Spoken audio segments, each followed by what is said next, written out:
안녕하세요. 건강프라임 김아련입니다.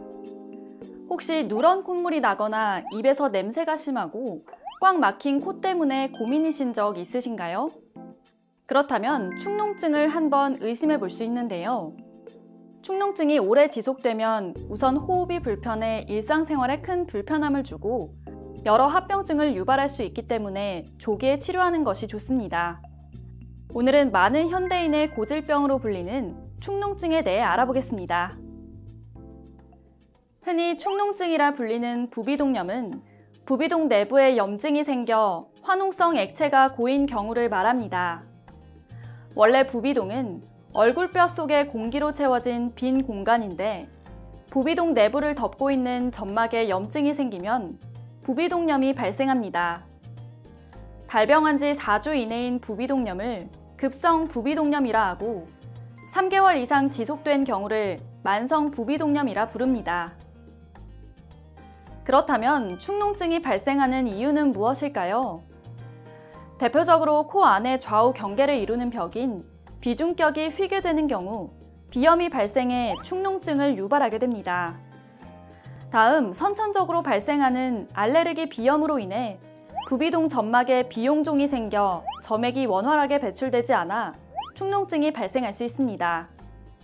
그렇다면 시중에 많이 알려진 코 세척이나 콧농 배출이 축농증 완화에 도움이 되는지 전문가에게 물어봤습니다. 이 코와 이 부비동 사이에 보시면은 굉장히 좁은 창문으로 환기가 되고 있는데 무슨 이유에서건 이 창문이 더 좁아지거나 막히는 경우가 있습니다. 이게 더 좁아지거나 막히게 되면 우리가 방으로 비유했을 때 방 안에 있는 이 벽지가 더 두꺼워지고 곰팡이 끼고 들뜨게 되고 이렇게 안 좋은 벽지를 갖게 되는 거고요. 쉽게 말하면 이제 그냥 물로 한번 씻어낸다고 해서 벽지가 깨끗해지지는 않지 않습니까? 다 보조적인 역할이라고 생각하시면 되겠죠. 증상 완화에는 도움이 조금 됩니다. 일시적으로. 예. 다시 흐르면 증상은 똑같아진다고 보겠죠. 예.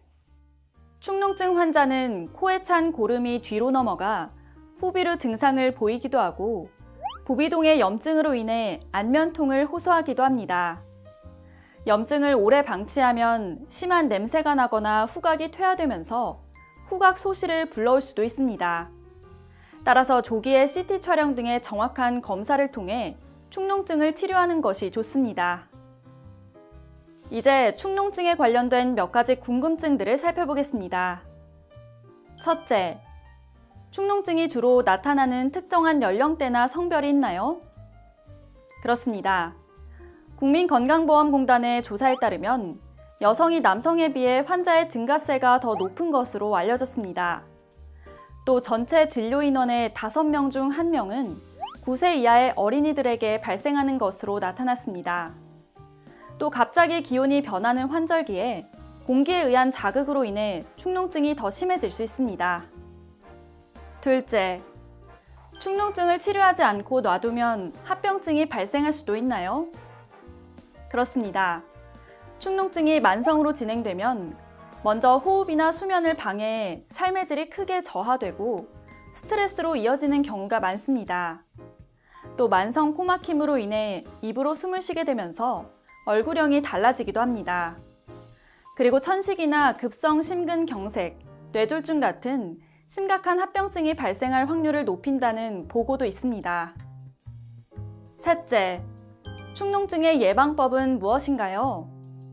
축농증을 예방하기 위해서는 외출 후에 손이나 발을 깨끗이 씻어 위생 관리를 철저히 해야 합니다.